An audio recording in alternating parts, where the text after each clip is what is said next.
I think nobody can go it alone. And when you're in it, you can't see the solution, right? You're just too caught up in this isn't working. And sometimes I know for me, when I'm stuck in my business, I can't figure it out, right? For me, a coach is about maybe someone who's not doing what you're doing and they're just giving you ideas, but sometimes it lacks that real world application. Where if it's a mentor, they're exactly where you're at. They know exactly what you're going through and how to implement it in the real world version of it. And that's, I think, what can help people get out of the overwhelm and really start getting some results. Because I've done it and I'm doing it every single day. I've been in this business almost 20 years and real estate's been great to me. But I have to admit, there's been some rough parts too, right? My business was suffering, my marriage was having a tough time, and I was a pretty sucky mom at that moment, and I decided this does not work for me. I need to make changes today. And so I started doing different things in my business so that I could still do it, because I wasn't willing to give up my business either. I wanted both. I wanted all. And so as I started making these changes, I had great results in my business, both in terms of the volume I was doing, but the time I had with my family, the vacations we were taking. And to me, what I realized is success is really multidimensional. It's all those things in your life and having them to come together.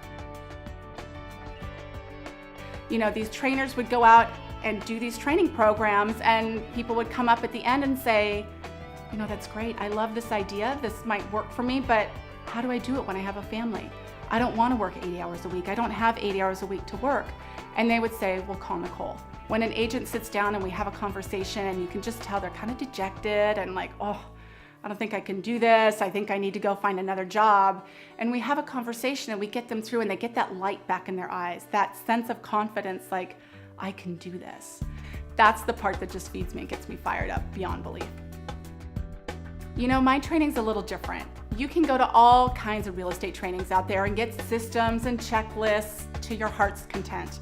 But what I found is there's a missing element that a lot of people aren't talking about. It's the inner game versus the outer game.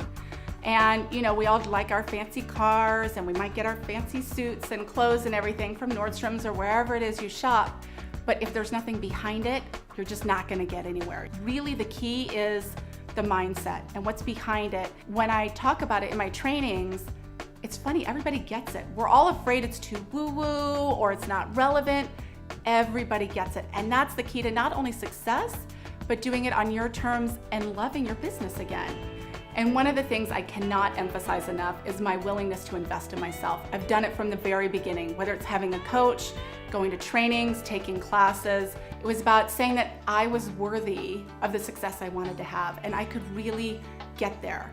It helped to have outside help and outside input, but it was really about investing in me, in my dreams, and even my family, and knowing that we can now live the lifestyle that we want to live because of the steps that I've taken in my business.